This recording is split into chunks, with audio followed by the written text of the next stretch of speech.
Bienvenidos a un nuevo capítulo más de el podcast de la ACI Puse. Esta vez estamos en el capítulo 3 y estamos con la compañía de Joseph Sánchez y el ingeniero Mauricio Cel. Por una parte, Joseph Sánchez tenemos que es ingeniero ambiental graduado de la Escuela Politécnica Nacional con una especialidad en alcantarillado y sanitaria, maestría en desarrollo local y PhD en ingeniería ambiental. El ingeniero Celi es igualmente graduado de la Escuela Politécnica Nacional con una mención summa cum laude. También posee una maestría en ingeniería mecánica con mención en materiales y procesos de manufactura. Buenos días, Inge, ¿cómo están? Gracias por aceptar nuestra invitación. Quisiéramos que, si quieren, dar una introducción pequeña, breve sobre ustedes para que nuestro público les pueda conocer. No solamente felicitarte, Mauri, summa cum laude en la Politécnica Nacional es algo bien difícil de obtener, de verdad. Humildemente. De verdad. Felicitaciones, Inge. Muchas gracias. Y la intro, o sea, gracias por la invitación. Creo que estos espacios refuerzan bastante lo que es la relación entre académica, ¿no? Entre docentes y estudiantes, y aporta también a lo que es el podernos conocer, el romper un poquito el hielo, como se dice también, porque siempre el tema académico a veces influye o nos hace parecer otras personas. A la larga, como profesionales, en algún momento nos debemos de ver. Y es chévere haber sido profesores de algunos o verse en la vida como ya profesionales. O sea, ser parte de su formación es algo muy, muy bonito. Ajá, eso. Sí, Inge, y justo aprovechando eso que los dos estudiaron en la Poli, quisiéramos empezar de ahí. ¿Cómo vivieron ustedes su etapa universitaria? Porque, ¿cómo la vivieron y a la final cómo terminaron siendo profesores aquí en la Cato, siendo vecinos? ¿Tú quieres empezar? Bueno, sabes que de manera general la Escuela Politécnica Nacional tiene su escuela, su forma de enseñar. Un poco más agresiva que, por ejemplo, que la Cato en sí mismo, pero de alguna manera te enseña a adaptarte a los distintos escenarios. Yo creo que te enseña resiliencia. Más allá que te enseña la parte técnica, la parte que es importante en la carrera, pero te enseña a ser resiliente y eso lo puedes extrapolar a todas las áreas de tu vida. Ahora, ¿cómo llegamos acá? Yo creo que personalmente yo hice el máster aquí en la Católica. Siempre me gustó el tema integral, la educación integral, algo que yo creo que también compartiré con Mauri.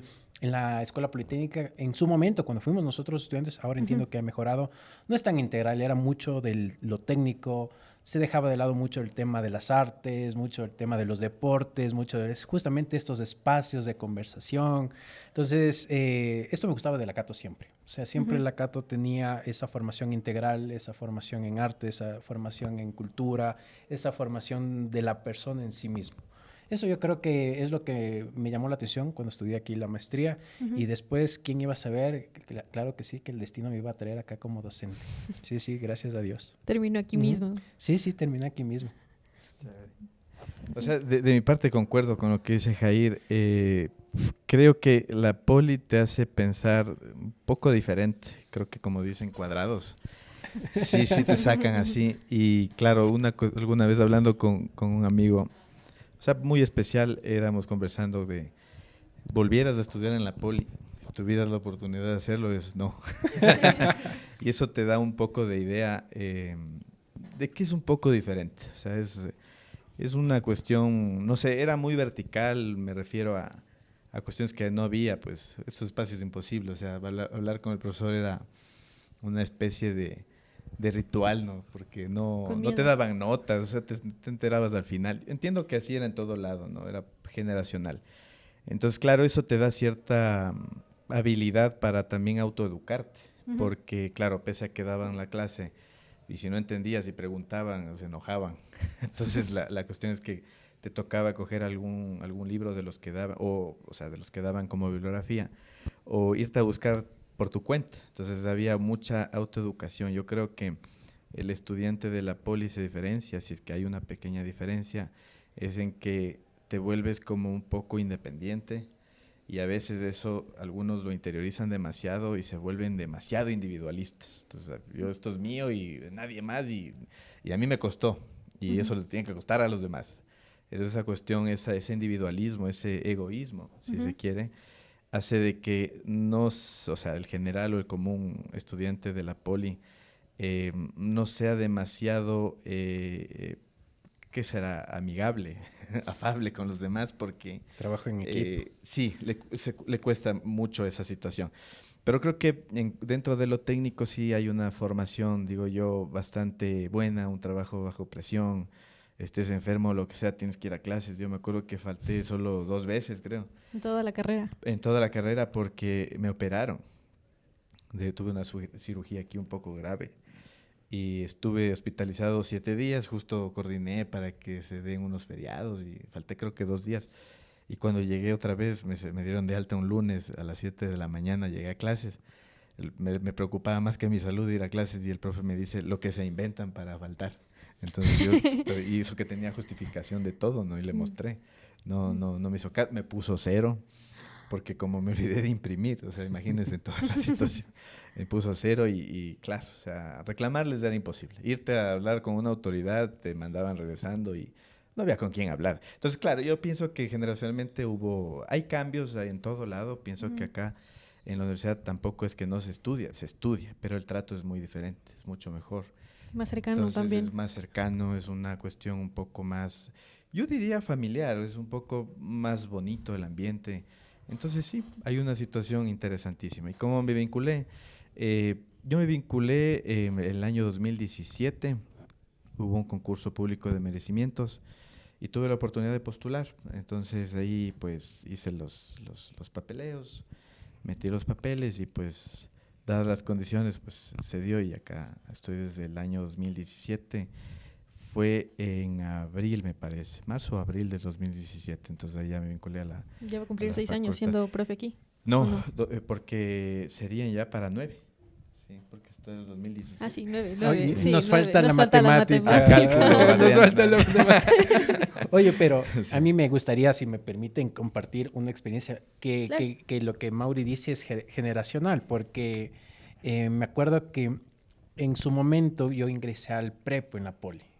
Y en el prepo era el coordinador y me acuerdo que yo normalmente uno tiene clases en la mañana en el colegio y en la tarde puede hacer actividades extracurriculares.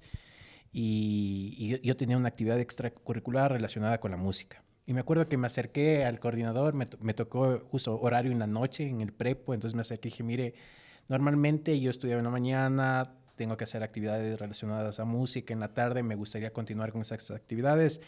Y me mandó, pero... A volar. Uy, Dios me dijo que no, que me olvide de idiomas, me olvide de música, me olvide de arte, me olvide de amigos, que aquí se viene a estudiar. Y no me cambió el horario, me quedé en la tarde, estudié el prepo en la tarde. Pero yo creo que como Mauri dice es generacional, porque cuando yo empecé mi carrera docente, empecé en la poli. Fui justamente técnico docente, lo que es un asistente de cátedra. Pero cuando yo, en el tiempo en el que yo ya salí, en ese momento, me asignaron que yo debería reubicar a los estudiantes que están relacionados con actividades sociales, música, poema, ajedrez, deportes, etcétera. Pero es como un cambio generacional, es decir, vienen otras formas de ver, otras formas de pensar y ya te dan esa facilidad. Y yo creo que, como Mauricio, ya también las visiones, las formas de ver, las formas de pensar, las formas de actuar también van cambiando en cada época. Y claro, yo aprobaba y me acordaba de mi experiencia, ¿no? Yo aprobaba, sí, cambiéle a este estudiante, cambiéle a este estudiante, cambiéle a este estudiante, y decía, pero a mí no me cambiaron en su momento. Claro. Sí, sí. Entonces eso como una experiencia de cómo han ido evolucionando los sistemas hoy en día. Sí, o sea, justamente sobre eso creo que ustedes lo han vivido más de cerca porque fueron estudiantes allá y ahora son profes aquí. Ven cómo es diferente el trato con nosotros mismos. Y de la parte de estudiantes, en sí nosotros ya le teníamos un respeto a la poli, pero sí lo mencionan que incluso aquí en la universidad antes la forma de enseñar era mucho más estricta a lo como es ahora y cómo es todo este trato con los profes. Y creo que se ve incluso ya en los trabajos también es un trato más humano, así, en ciertos trabajos de lo que se puede escuchar y se sabe. Algo interesante que también en sus perfiles tienen es que ninguno de los dos son ingenieros civiles desde su pregrado. ¿Cómo fue esa transición para empezar a meterse en la parte de ingeniería civil? Muy buena pregunta. En la Escuela Politécnica Nacional la facultad es Ingeniería Civil y Ambiental. Y viene ese nombre desde los Estados Unidos. La ingeniería civil se abre en distintas ramas. Entonces hay la ingeniería civil, incluso no sé si ahora en la Poli, pero ingeniería civil área estructuras, ingeniería civil área hidráulica e ingeniería civil área sanitaria. Pero como viene el nombre desde los Estados Unidos, la ingeniería sanitaria se convierte en ingeniería ambiental. Justamente todo lo que es el tratamiento de aguas residuales, potabilización, alcantarillado, todo el tema relacionado con contaminación acústica del aire, del suelo, ingresa dentro de la ingeniería sanitaria y se convierte en ingeniería ambiental. En la historia, en la línea de historia, justamente se menciona que la ingeniería sanitaria se convierte en ingeniería ambiental porque ingresan nuevos conceptos, por ejemplo, la biología, microbiología. Ustedes deben saber que los tratamientos de aguas residuales se utilizan microorganismos. Entonces, claro, ya no puede ser solamente llamado ingeniería sanitaria en el aspecto físico netamente. Necesitamos meter componentes químicos, necesitamos meter componentes biológicos. Entonces, generalicemos ingeniería ambiental. Entonces, yo creo que la ingeniería ambiental en el país se entiende como una ingeniería netamente técnica asociada íntimamente con ingeniería civil, que lastimosamente en ciertas instituciones se asocia con otro tipo de carreras, con biología, con ecología, con geología, si ya lo dije, me disculpan, o ingeniería petróleos, etcétera, ¿no? Pero básicamente ingeniería ambiental es una rama de la ingeniería civil. Sí, entonces yo vengo a ser como el primo de ustedes, no estoy tan alejado, ya estaba relacionado, no estoy tan fuera. Sí, eso sería. Sí, y en mi caso, claro, es un poco particular la situación porque la ingeniería mecánica se asocia con la ingeniería mecánica automotriz. Claro, y ahí viene es el primer pensamiento. Claro, porque es como dice, tú arreglas carros. Claro, yo estoy acostumbrado, ¿no? Y de vez en cuando sí opino. Y saben que yo le dije. Yo una vez de vez en cuando sí opino, sí sé, pero la cuestión es que no es como que la rama principal, porque esa es la ingeniería mecánica automotriz. Es una rama específica de la ingeniería mecánica. Ustedes reciben dinámica. Sí. En ingeniería mecánica igual.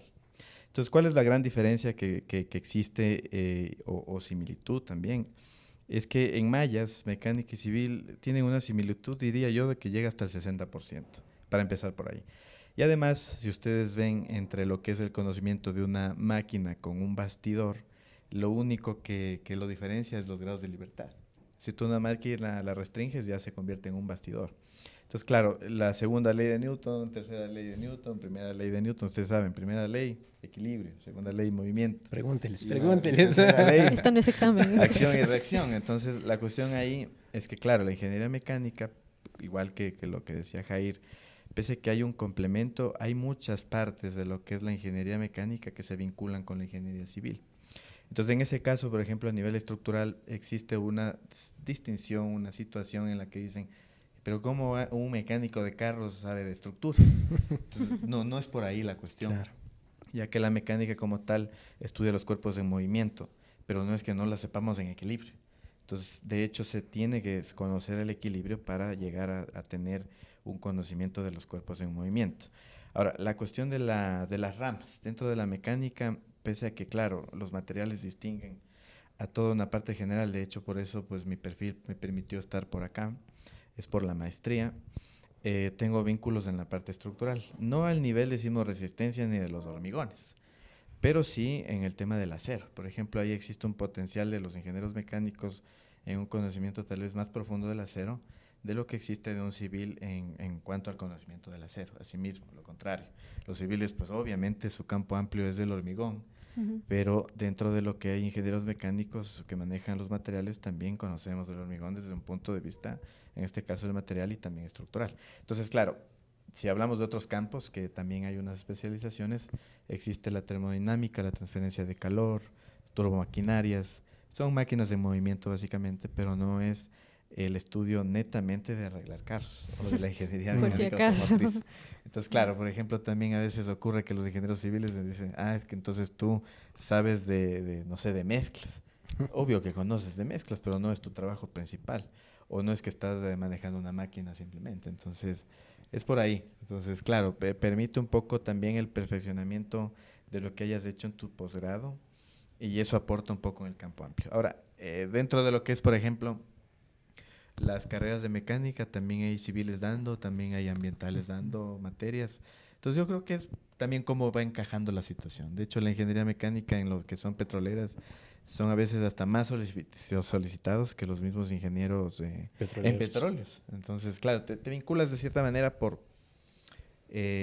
digamos, ese encaje que existe en diferentes campos del conocimiento, ¿no? Es bien amplio, ¿no? Sí. Sí, tiene una vinculación amplia, sobre todo en los posgrados que puedes especializarte. Yo me acordaba que yo tenía un profesor de mecánico en energías alternativas. Era porque justamente conocía el funcionamiento de lo que son paneles fotovoltaicos y justamente como dice Mauri, en el área de especialización de este profe era justamente energías alternativas. O sea, que yo creo que también mecánica da para abrirse un abanico gigante, ¿no? De conocimiento. Sí, o sea, sí se saca el aire en la carrera. Yo tampoco digo que no se haga en lo que es ingeniería civil, es de hecho de las carreras más respetadas a nivel nacional, por si acaso ustedes no están en cualquier facultad. Entonces esa situación hace que ustedes primero deben sentirse orgullosos.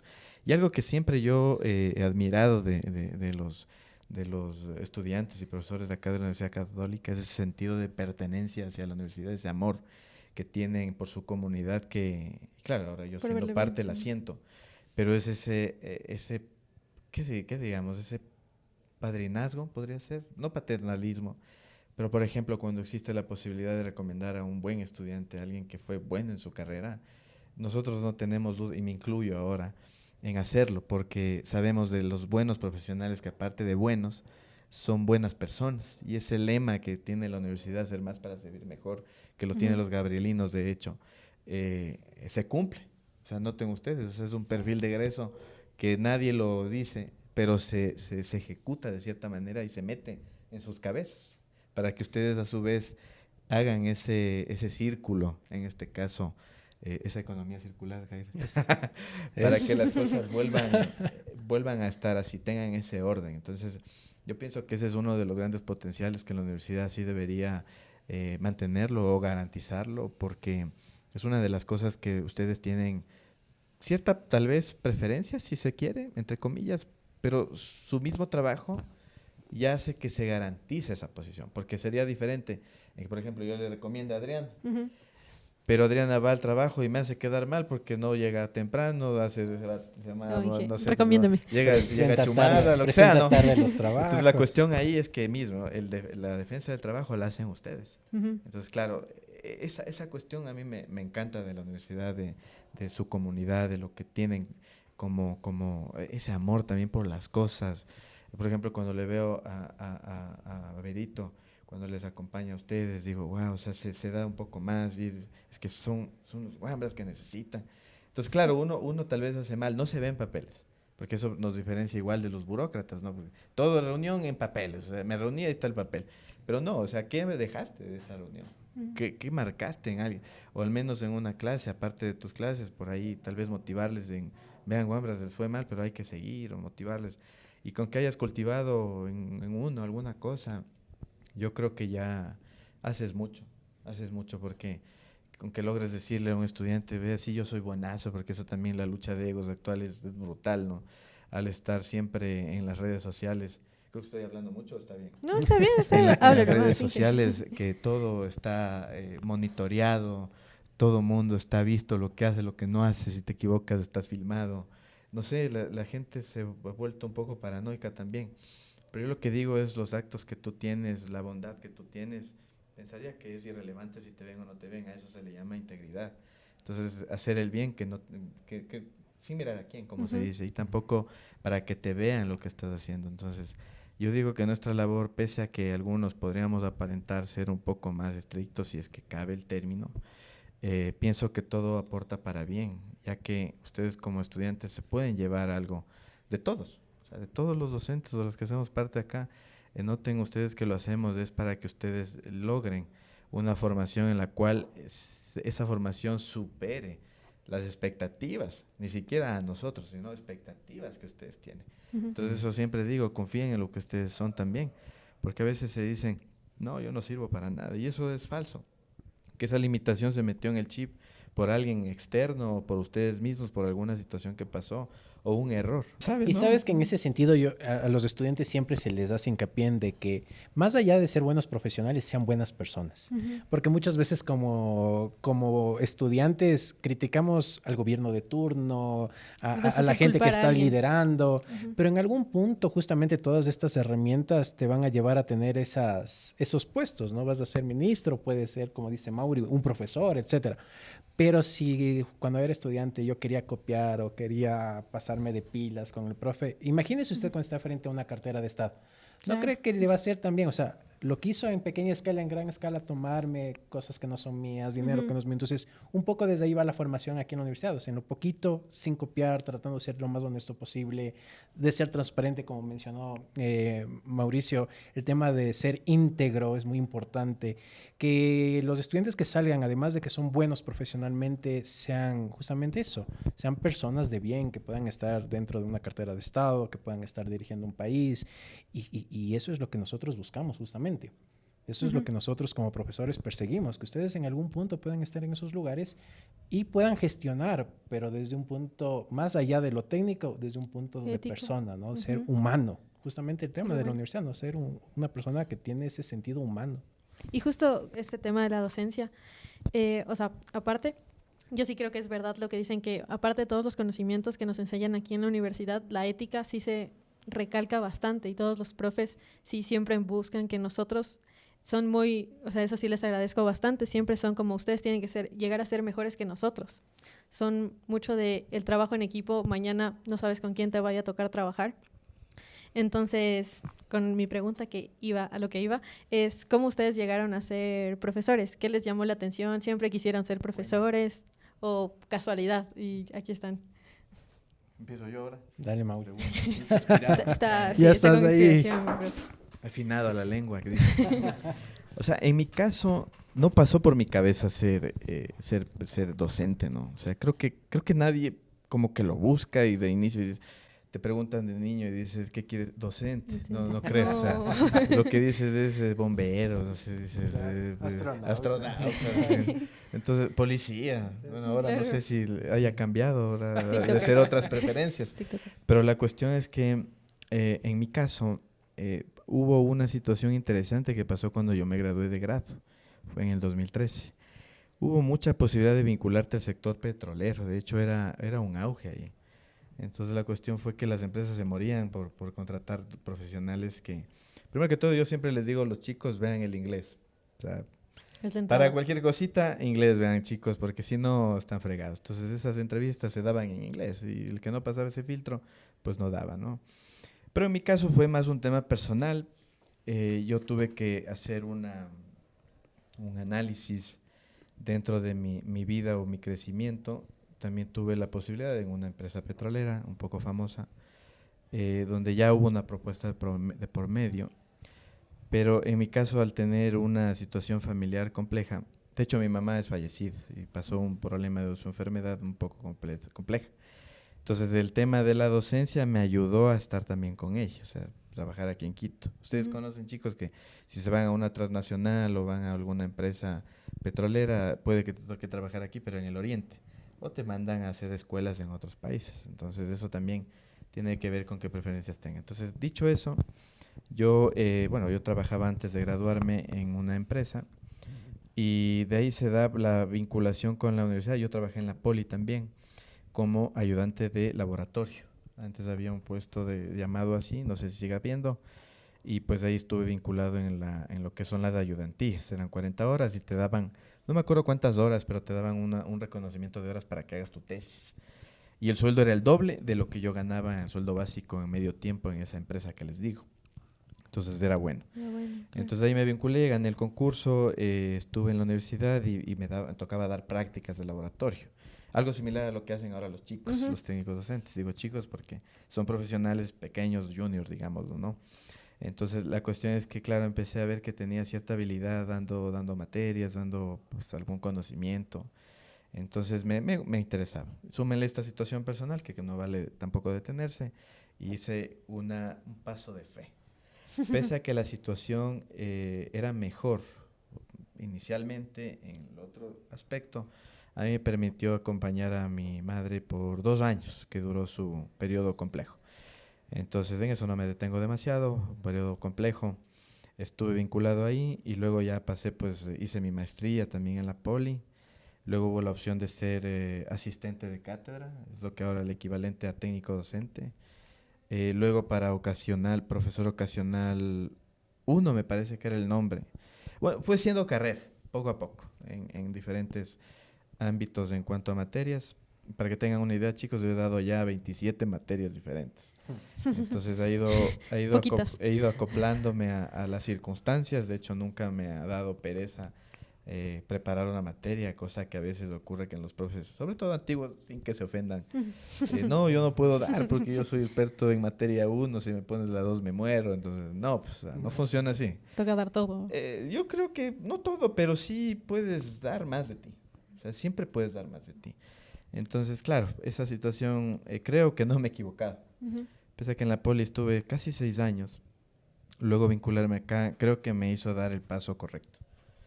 Por circunstancias que han pasado con mis colegas que sí se fueron, temas personales y bueno, ustedes como jóvenes después han de saber esos problemas, pero son problemas un poco complejos de entender. Entonces yo pienso que la vida a mí me ha tratado bien. Le llevo por este camino. Estoy feliz, sí. Algo que significa de que haces bien tu labor es que eres comprometido. De hecho, no he sido de los que busca un puesto, está ahí para buscar algo, pero digo, las circunstancias, dando gracias a Dios, han dado para ayudar en posiciones en las cuales puedo servir. Y eso es a lo que me llama también mi formación, es poder dar más de mí. Aunque podría darse que pueda ser muy serio, que por ahí la gente pueda pensar que se es muy estricto. Yo pienso que eso también va vinculado con la lealtad a lo que haces y la integridad sobre todo. ¿Sí? No creo, no, o sea, tampoco eso me va a evitar que pues enfrente algún problema a futuro y que digan que bestia ese profesor, que íntegro. No, no es así, no es así la situación. Pero lo que digo es siempre tratar de hacer las cosas, así no te vean, pero hacerlas correctas.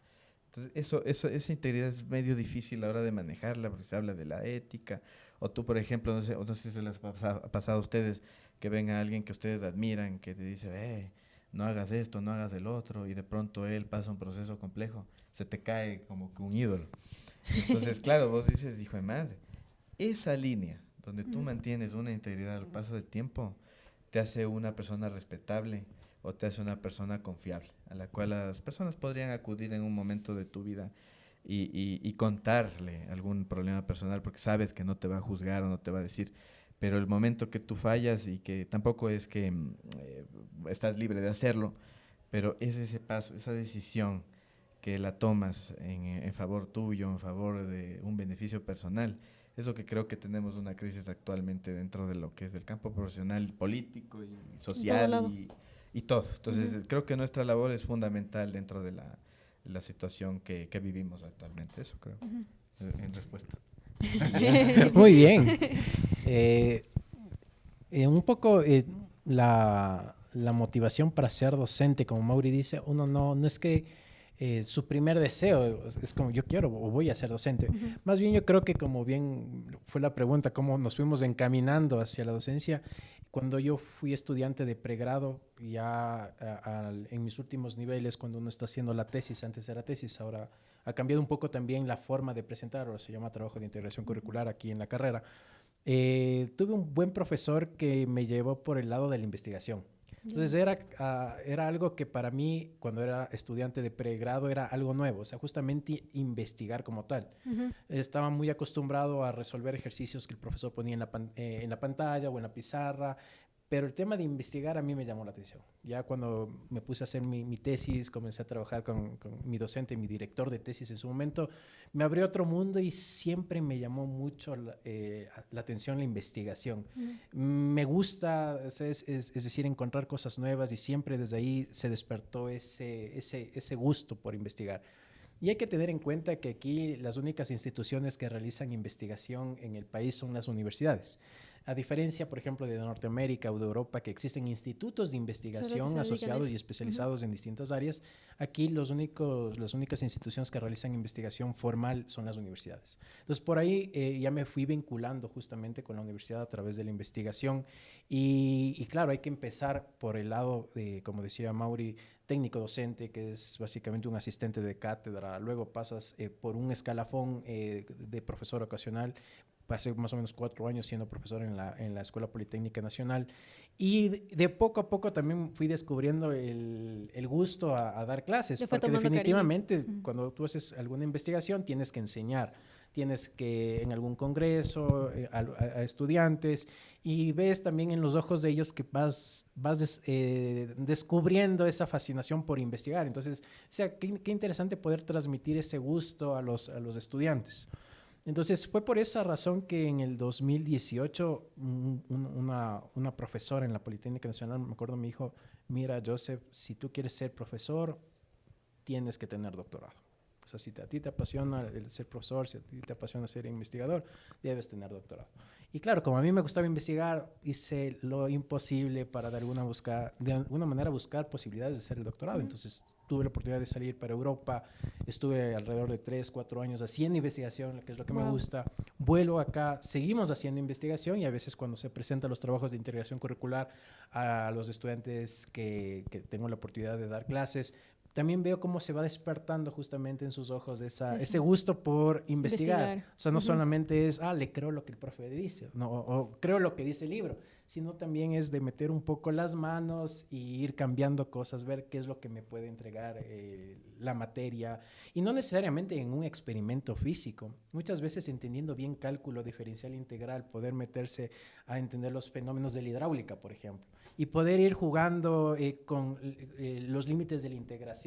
Ya eso es investigar justamente, y eso es lo que se les motiva a veces a los estudiantes de acá, de que no solamente vean una fórmula y digan, así ha de ser, sino más bien de que puedan ellos jugar con esa fórmula, proponer otras fórmulas y por qué no en algún punto resolver la ecuación de Navier-Stokes, que hasta el día de hoy es un problema matemático que nadie puede resolver en el mundo, ¿no? El fluido perfecto. Es que yo creo, espero que algún estudiante de los nuestros diga, ya, resolví, premio Nobel.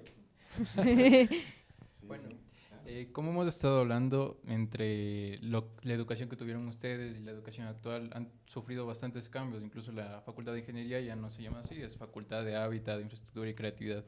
Si es que ustedes pudieran rescatar alguno de esos valores, costumbres o algo que se hacía antes cuando ustedes eran alumnos y ahora ya no lo ven, ¿qué sería? Yo sí tengo varios. Sabrán, lo que a mí me cuesta todavía entender es el facilismo.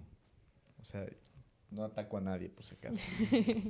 Pero ahora es como que quieres una satisfacción instantánea. Como que la recompensa viene en un sobre, lo abres y te tomas y ya. Entonces lo que yo, mis estudiantes, yo a veces trato de decirles, algunos de ahora ya te reclaman, ya se ofenden, es que existe este grado que quieres, no sé, aprender algo muy rápido o que se dé ya, o que como les he molestado a los chicos es que el Justin o que la Mayerly te contesten ya. Entonces, entendiéndose bien eso, ¿no? Entonces la cuestión es que las cosas no se dan así. O sea, si yo pudiera rescatar algo, es que las cosas se ganan con mucho esfuerzo. O sea, por ejemplo, ocurre que algún estudiante quiere pasar la materia como de lugar porque nunca he perdido, pero no sabes. Entonces, lo que tenemos de cierta diferencia es que entendemos que el grado de satisfacción o de retribución a un esfuerzo se da a través de un proceso. Yo les invito, leerán ahí, hay un estudio interesantísimo que se llama el estudio del malvavisco, ¿sí? Se hacen unos estudios con unos niños, los cuales los dejan en una sala con unos malvaviscos y les dicen, no te comas, ya vengo. Si aguantas a lo que no te comes el malvavisco, vengo y te doy otro. Hay chicos que aguantan y esperan y les dan 2, entonces cómete. Te ganaste. Los otros no, pues ya vieron que se fueron, dele. Entonces, este estudio es interesante porque duró años.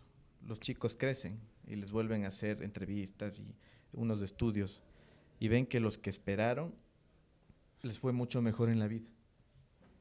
Los que no esperaron y comieron y hubo la retribución instantánea, no les fue tan bien en la vida. Entonces lo que trato de asociar, no quiero decir que eso sea una regla, porque siempre hay excepciones, ¿no? De hecho pasa mucho que los jovencitos que son más vagos son los que mejor les van. O sea, puede ser. Y entendiéndose muy bien vagos, ¿no? Porque a veces se resienten también por eso. El que no estudia, o el que no hace, o el que no quiere hacer. Entonces la cuestión es que digo que, por ejemplo, algo que te costó, lo valoras. Y yo me acuerdo de un colega, es amigo también hasta ahora, si es que ve esto en algún momento, ojalá no se resienta. Un saludo. Pero por ejemplo, cuando ustedes ya se gradúen y reciban su título, es proporcional a lo que hicieron. Por eso hay chicos y chicas que lloran cuando cogen su título, porque es el símbolo de que lo lograste con el esfuerzo. Pero hay gente que, por ejemplo, Jair decía al inicio, summa cum laude, hay que estudiar porque quieres ganar buenas notas aparte de lo que tú eres, o sea, quieres demostrar que sabes cosas, aparte de cualquier reconocimiento que haya, es lo que tú eres como persona. Entonces, por ejemplo, yo cuando cogí mi título lo tengo en un marco, o sea, para mí es un símbolo de algo, lo logré. Pero habían colegas, y entre ellos el que digo, hay el simple aprobado, donde está el simple aprobado, cum laude y summa cum laude. Simple aprobado, él fue por último así, y escondía su título. Entonces ahí me daba cuenta, yo pensé que me llevo muy bien con él, pero exhibe tu título. No, para mí es solo un requisito. ¿Por qué? Porque él tenía otra forma de estudio, él tenía otro ritmo de estudio, otra filosofía. Él, no sé, no quiero entrar en detalles, pero para tener bajas notas no es que lo hiciste muy bien. Entonces, la nota no te hace, porque también actualmente hay mucho tema de que el título no te hace, las cosas no te hacen, es la educación. Y sí, concuerdo con eso, pero hay mucho tema donde tú te debes esforzar. O por ejemplo, tienes una relación con alguien, pero fue así, el mismo día pasaron cosas y al otro día te olvidaste. No funciona. Lo que te cuesta, lo que fue difícil lograr y lo valoras. O por ejemplo, no sé si de niños compraron algo. Por ejemplo, yo tenía una tele y me la compré creo que a los 12 años y a la persona le dije, vea, yo quiero mi propia tele, y él se reía de mí. Pero yo me ahorraba mis colaciones y yo le pagaba, me acuerdo, 5 semanales. No sé cuántos años pagué, pero pagué por semana $5. Pero esa tele era mía, yo la cuidaba. Cuidado, me prendan esta tele, cuidado. No, y un día que estaba viendo, apagué y digo, es mi tele. Entonces, claro, uno cuida las cosas porque te cuestan. Pero actualmente yo veo eso en los jóvenes y sí me estreso. Sí, para mí es complicado porque todavía no logro entender eso. O sea, les veo tan facilistas, vean, con las disculpas del caso, o sea, les veo así, todo quieren ahorita y si no les respondes ahorita se molestan, se resienten, ya no te hablan. El profe no me saludó. O sea, hay cosas que pasan en la vida que creo que son banales y no deberían ser importantes, pero otras sí. Por ejemplo, estudiar o ser buenos. No, ya sé inglés, pues yo soy un capo. Estudia italiano, pues estudia francés. Tienen tiempo, vayan, hagan algo diferente, o sea, aprovechen su tiempo al límite. Y eso les digo porque ocurre un tiempo donde después ya pierdes interés en las cosas y ya recaes en otro tipo de cosas y haces cosas que no debes. La mente sin ocupación es, no sé, pues, por eso decían los abuelitos, no sé si Jair concuerda, está de ocioso, póngale a pelar a bits. Yo con eso se molestar porque Claro. te veían sin hacer nada, venga, ya pagaste porque te fuiste a hacer otra cosa. Entonces, eso es tal vez lo que yo mantendría del pasado. De hecho, actualmente, por ejemplo, China está pasando un problema bien serio. La población china está perdiendo ya su conocimiento del alfabeto chino. Entonces lo que están haciendo es regulando las normas para que ya los jóvenes no tengan uso hasta cierta edad de un celular, un smartphone o lo que ustedes conocen como cualquier teléfono inteligente o tablet, lo que sea. Porque eso hace que la mente entre en un estado donde no te esfuerzas. Suena el teléfono y ya te desconcentraste. Y para concentrarte necesitas un buen tiempo, necesitas al menos media hora o 2 horas o lo que sea de tiempo, pero mínimo un tiempo determinado para que tú puedas hacer algo. O leer un libro, ya no hay lectura comprensiva, ahora es todo, no entiendo, ni está el problema ahí, le planteas, ya están. Profe, pregunta. Entonces yo te lea primero. Entonces, claro, eso es lo que yo cambiaría, tal vez, si es que pudiera hacerlo. Ajá. Sí, creo que por ahí va. Yo concuerdo bastante con lo que ha dicho Mauri, de cómo antes la facultad funcionaba respecto de cómo ahora funciona, qué es lo que se extraña de antes. Yo creo que, bueno, han habido cambios, ¿no? Y se espera que siempre los cambios nos lleven para mejor. Entonces, en teoría, eso sería en teoría, siempre un cambio nos lleva para mejor y eso es lo que nosotros estamos esperando, días mejores. Ahora, algo que sí se extraña es que como facultad de ingeniería, que yo justamente pude vivir esa transición, sí se vivía una identidad un poco más fuerte, ¿no? O sea, yo soy de la facultad de ingeniería. O sea, yo soy de ingeniería y el resto de facultades como, es de ingeniería. Y ahora como que sí veo que esa identidad se va diluyendo y a veces como que los estudiantes, uno dice, ¿de qué facultad eres? Como que ni siquiera quieren decir, soy de hábitat, de infraestructura y creatividad, ¿no? Y si soy sincero, a veces como docente tampoco, al menos la última parte, creatividad es como, o sea... Nos cuesta. Nos cuesta, sí, ¿no? Y a mí al menos no concuerdo mucho porque si yo soy de la Facultad de Hábitat, Infraestructura y Creatividad, es decir, yo tengo creatividad y el resto no tiene creatividad. Entonces, por eso a veces filosóficamente hablando digo, habría que ver. Pero sí, eso yo rescataría. Antes había mayor identidad de que yo pertenezco a ingeniería y me definía como ingeniero, ¿no? Ahora es hábitat, infraestructura y creatividad. Entonces, al final, ¿qué eres? O sea, ¿qué te dedicas, no? Entonces, un poco eso yo extrañaría y traería del pasado. Ahora, reforzando lo que desde el punto de vista que Mauri dice, es cierto que hoy en día los estudiantes ya no leen, ya no se esfuerzan, justamente como comenzamos a hablar en esta conversación, de ya no hay ese autoestudio, ese autorregulamiento, es decir, todo se espera que nos den para yo recién ahí empezar. No hay esa proactividad, más bien hay la reactividad. No hay esa proactividad de ir a buscar al profe y decirle, profe, no entendí la clase, enséñeme, explíqueme. Estos ejercicios saqué de tal libro, no son ejercicios distintos a los suyos. Quisiera que por favor me ayude. Más bien hay la reactividad, es decir, ya en esta semana que ya estamos terminando semestre. Golpean la puerta y profe, ayúdeme. Profe, quiero hablar con usted un ratito. Profe, es que pasé mal, y profe, deme un punto, y profe, mándeme un trabajo, y profe, lo típico, ¿no? No me regale puntos, profe, pero mándeme un trabajo para recuperar. Pero de 16 semanas te apareces en la semana 15 y quieres recuperar lo que no hiciste en 15 semanas, ¿no? Entonces, un poco eso, rescatando de los estudiantes de antes, eran más proactivos que reactivos. Como que ahora la misma sociedad hace que los estudiantes universitarios se comporten más como niños, porque antes los estudiantes universitarios eran más autónomos, o sea, eran más independientes en sus estudios, casi como que el papá o mamá se enteraban de que sus hijos iban a graduar o que ya estaban en la universidad, ya saliendo, ¿no? Pero ahora también es gracioso ver a papás y a mamás aquí en la universidad y yendo a hablar con el profesor, yendo a hablar con el coordinador. Y uno dice, ¿qué pasó con la sociedad? O sea, ¿qué pasó con la madurez de nuestros jóvenes? Entonces, en ese sentido, yo refuerzo las palabras de Mauri. Yo extraño esa proactividad que se tenía, dejando de lado la reactividad, porque cuando ya reaccionas demasiado tarde. Y la proactividad debe aplicarse en todas las áreas de la vida, en el trabajo, después, en la familia, porque ya la reactividad es demasiado tarde. Ya se murió alguien, ya no puedo rescatarlo. Es igual que en un partido de fútbol, yo les digo a mis estudiantes, no me fue bien en el partido de fútbol, no me acerco donde el árbitro y le digo, regáleme 90 minutos más. No. O sea, ya se acabó el partido, ya no puedes reaccionar. Entonces, pero eso hacen nuestros estudiantes muchas veces, nos van al último minuto, deme 90 minutos más.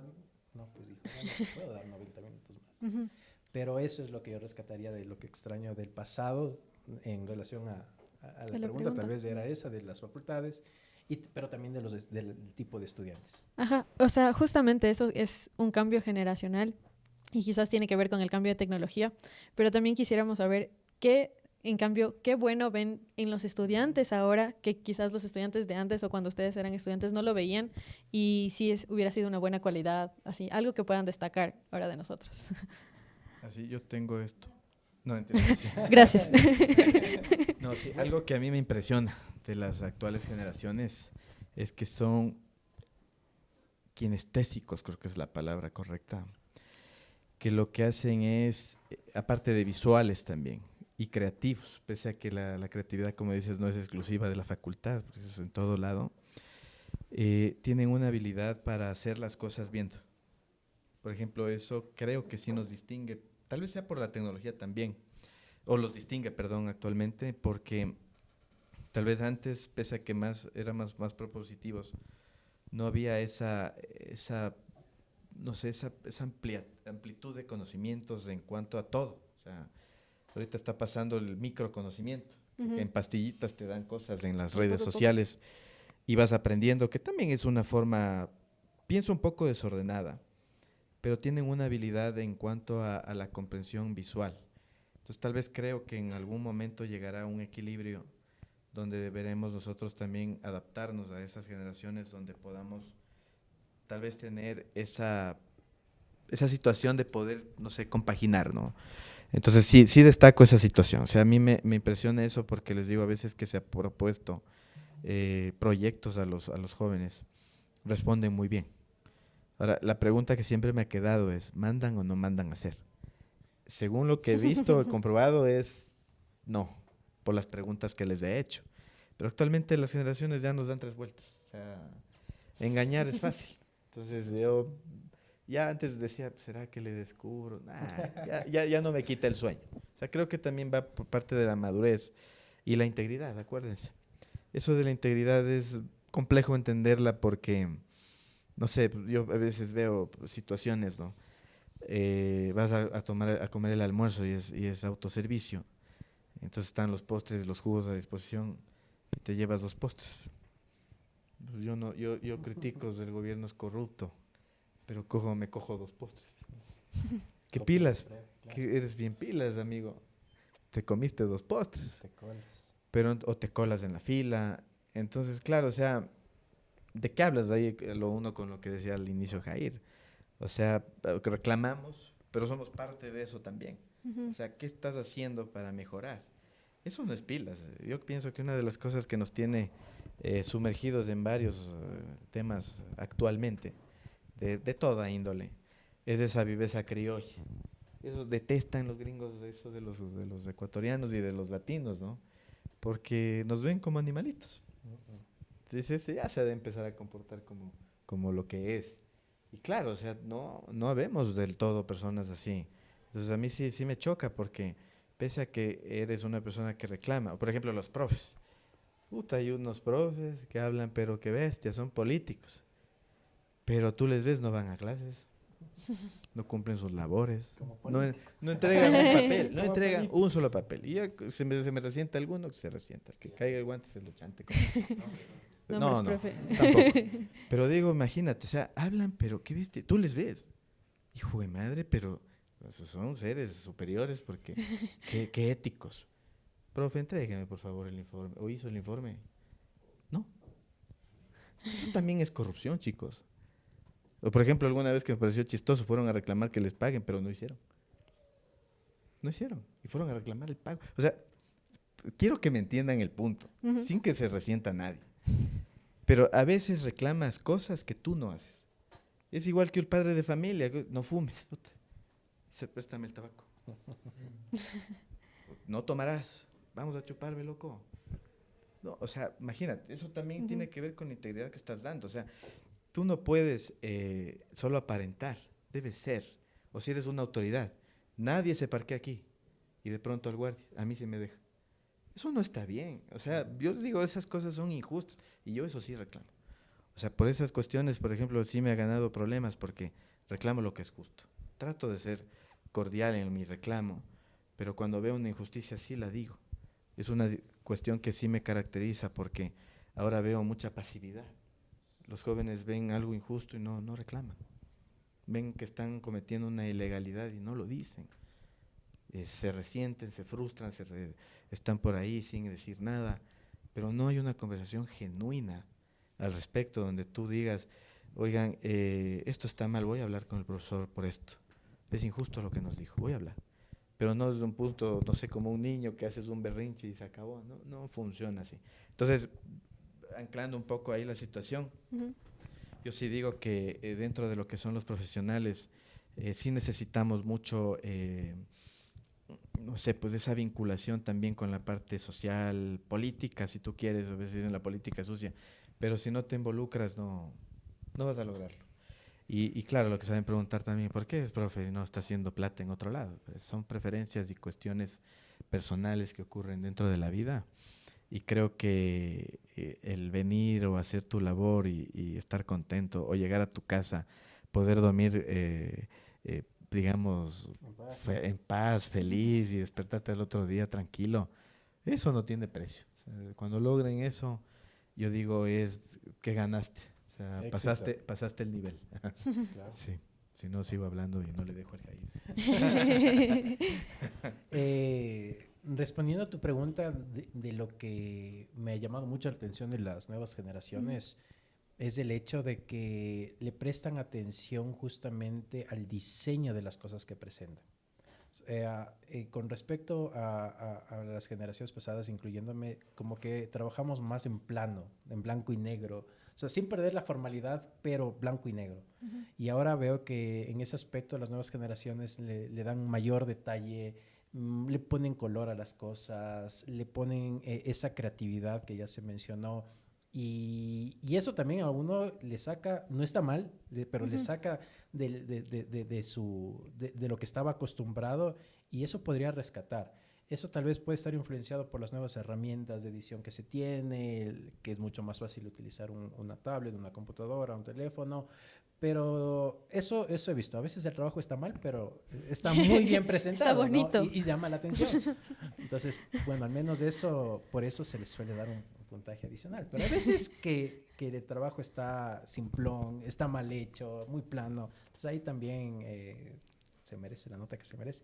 Pero eso podría rescatar, y no solamente en los trabajos, sino también en la forma de vestirse. O sea, es algo increíble cómo ha cambiado la forma de vestir en los estudiantes de ahora, más coloridos, con mayor identidad, con mayor creatividad. Entonces eso también podría rescatar, eso me llama mucho la atención. Y en la forma de expresarse, en la forma de hablar, o sea, es como un cambio totalmente. O sea, son más abiertos, expresan mucho mejor sus emociones, creo, en cierto sentido. Algunos más que otros, pero eso podría yo decir que es bueno, es algo positivo. Y bueno, y para ir dando cierre a este espacio, ¿algún consejo que nos podrían dejar ustedes, teniendo en cuenta de que gran parte de las personas que nos van a ver están a punto de graduarse, si no es ya graduados? ¿Qué podría decirnos profesionalmente? O incluso quien vaya recién a entrar a primer semestre de la carrera, para que les llame la atención. Empiezo yo. Claro, sí, o sea, concepto transversal. No tengo más que decirles, ahorren y prepárense para todo. O sea, por ejemplo... Todo es plata. Sí puede ser, Adriana, porque, por ejemplo, ocurre, y eso siempre se reclamar, a veces sí hago comentarios. No sé si han visto, cruzan la 12 de octubre y en la Ventimilla. Y desde el lunes ya están ahí con las bielitas, que chévere. ¿Sí o no? Lindo, ¿no? Esos olores a pasto. Claro. Entonces tú te pones a ver, si esa plata la ahorraran, no es que no tengan, chicos, hablen en serio. Es que yo soy pobre y vivo lejos, eso ya para otro cuento. Pero al menos algo puedes ahorrar. Entonces, claro, después uno se queja porque dice, era de haber tenido la oportunidad más que él. O si te ahorras algo, inviértelo en un curso. Inviértelo en algo. O sea, no es que todo está en el conocimiento. Hay cosas que la gente aprendió y le costó y debe ganar por eso. O sea, eso también es lícito y es justo. Paga por algo que te agregue valor. Entonces yo digo, ahorrar no significa solo ahorrar plata. Cuando digo ahorren, también digo ahorren tiempo. Pese a que el tiempo no se recupera, el ahorrarlo es invertirlo en ti. Porque, por ejemplo, ocurre que a veces sales, y ya lo asocio con estos chicos y chicas, es que andan ahí perdiendo su tiempo. No lo ahorran porque no descansan, porque ya están borrachos o volados, oliendo pasto, quemado. Y lo que hacen es que ya se metieron en un problema, insultaron al que no debían, y ese cargo de conciencia hace que pierdas más tiempo. Entonces, al tú tener el consejo que tal vez, si es que es consejo, aunque como dice Facundo Cabral, que no hay nadie más tan viejo para dar consejos. Sugerencia es que ustedes puedan ahorrar tanto su dinero e invertirlo correctamente, así como su tiempo. Porque yo pienso que ustedes al hacer una inversión en el tiempo de algo que les llene, les incremente su, no sé, ¿qué sería su paz? Lo hacen en una inversión de tiempo. No digo que esté mal también, ¿no? Por si acaso, que se reúnan, que tomen alguna cosa, que hagan algo. Pero la cuestión es que si ustedes hacen una mala inversión de su tiempo y eso hay una consecuencia en que esa pérdida de tiempo haga que ustedes después tengan que tener otro tiempo para, no sé, pues, regular lo que ya dañaron, chuta, yo pienso que por ahí no va. Y el otro que les decía es prepararse, va asociado, o sea, yo digo, mientras tanto, por ejemplo, ahorita, no sé si haya esa desesperanza como jóvenes que dicen, pero ¿para qué estudio si ya no hay trabajo? Entonces mejor sálganse, pues ya no estudien. Mejor ya quédense en la casa. Así es. Entonces yo lo que digo es, con estas condiciones que estamos nos hace más resilientes, lo que hablaba Jair. La situación del país es compleja, pero eso no me impide a seguirme preparando, a seguir haciendo cosas.